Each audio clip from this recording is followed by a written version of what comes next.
Karen's final act at the theater. I only wanted a quiet Friday night. That's all. I'd had the week from hell at work. My fridge was empty, except for questionable yogurt, and the only thing keeping me sane was the thought of sinking into a dark movie theater seat with overpriced popcorn and 2.5 hours of escapism. What I didn't know was that I was about to witness the most beautiful train wreck of entitlement I'd ever seen in my life. A performance so raw, so unhinged, so magnificently catastrophic that no screenwriter could have dreamed it up. The star?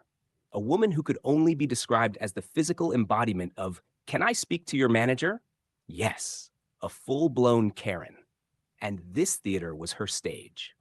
I was already seated when she stormed in. The previews had started, the lights were dimming, and like clockwork, a spotlight of collective irritation followed her as she clomped down the aisle in heels far too ambitious for a carpeted floor. Phone in hand, screen brightness at solar flare level, she barked into it like she was coordinating a SWAT raid. Open quote, "Well, if they don't hold the seat for me, I'm getting someone fired." Close quote. Promising opening line. Great projection, zero self awareness. She finally zeroed in on the two perfect seats dead center. Too bad they were already occupied by a couple who had clearly arrived early to claim them. Didn't matter to Karen. "Excuse me, you're in our seats," she announced with all the grace of a tax auditor. The guy pulled out his tickets and very politely explained they were in the right seats. Karen rolled her eyes so hard I thought she might sprain something. "Sweetie, I don't think you understand. I always sit here. They probably gave you the wrong ones." Translation: I don't care about facts. Move before I combust. The usher was summoned. Poor kid couldn't have been more than 19. He checked the tickets. Guess what? The couple was correct. Karen, shockingly, was not. Did she accept this reality? Of course not. She huffed like a steam engine and loudly proclaimed, "I'll let it slide this time, but this is ridiculous service." Then she stomped to an open row closer to me. Lucky me. If you think she calmed down after sitting, oh no, that was just Act 1. 2 minutes later, she snapped her fingers, literally snapped at the usher walking past. "Excuse me, my popcorn is stale, and this soda? Flat. I need new ones. Actually, no, I want the jumbo combo. On the house, for the inconvenience." The usher blinked, like he wasn't sure if this was a prank. It wasn't. Karen meant every word. The poor kid tried to explain that. One, she hadn't bought any popcorn yet. And two, free jumbo combos weren't exactly in the handbook. She cut him off with a sharp, "Are you arguing with me?" At this point, people were starting to turn their heads. Whispers rippled.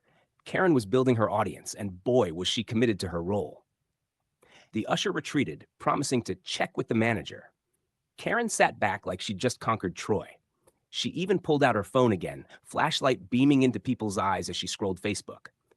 That's when I leaned over just enough for her to hear me and muttered, "You're really nailing this audition." She snapped her head at me. "Excuse me?" I smiled sweetly. "For the role of theater's most obnoxious patron. You've got it in the bag." Her eyes narrowed into reptile slits. "Mind your own business." "Oh, trust me," I whispered. "This is everyone's business now." About 20 minutes into the movie, a family with two young kids a few rows ahead whispered too loudly. Nothing major, just kids being kids. Did Karen let it slide? Of course not. She leaned forward, cupped her hands like a megaphone, and hissed, "Can you shut them up? Some of us paid to be here." The dad turned, whispered an apology, and settled the kids. But the damage was done. Now half the theater was glaring at her. I couldn't resist. I leaned over again. "You know," I murmured, "if the kids are quieter than you, maybe you're the problem."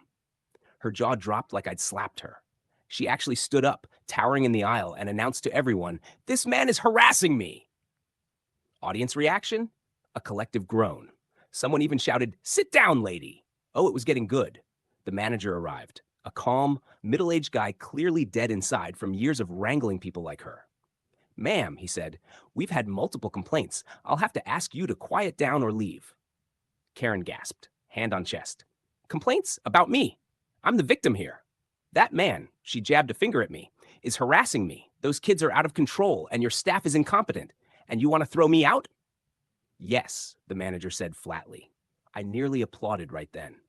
But Karen wasn't finished. Oh no. She unleashed a full-throttle banshee scream about rights and lawsuits and how she spends thousands here every month.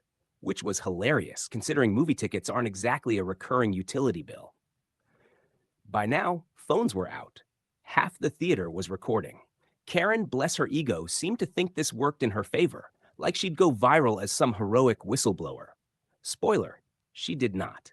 Security was called. Two guards flanked her as she shrieked about knowing corporate and how heads will roll. When they gently took her by the arms, she went limp like a toddler throwing a tantrum. The audience lost it. Cheers, claps, someone even shouted, "Encore!" As she was dragged out, still howling, I gave her a little wave. Break a leg, Karen, preferably both. Now, this alone would have been satisfying. But oh, fate had bigger plans. By the next morning, the video was everywhere. Twitter, TikTok, Facebook. Titles like Karen ruins movie night for entire theater, woman loses it over popcorn, gets dragged out. This lady needs an exorcism. The footage was merciless. Her screeching face froze into meme templates. Her "I'll have your job" line became a remix on TikTok, set to dance beats. Someone auto-tuned her shrieks into a song called Popcorn Karen. It blew up. Millions of views. Late-night hosts joked about her.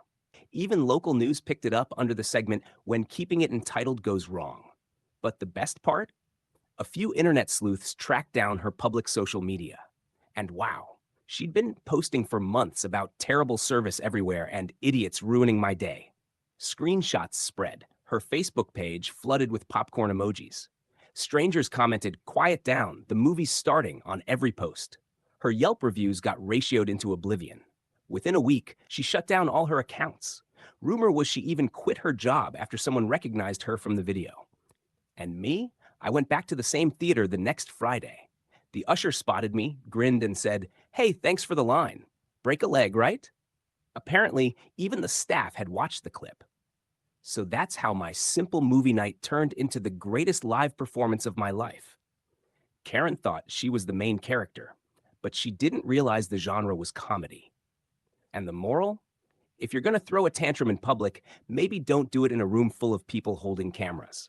Because in the end, the credits rolled not on the movie, but on her social life. And I can't think of a more satisfying ending. Like and subscribe. Share if this happened to you or someone you know.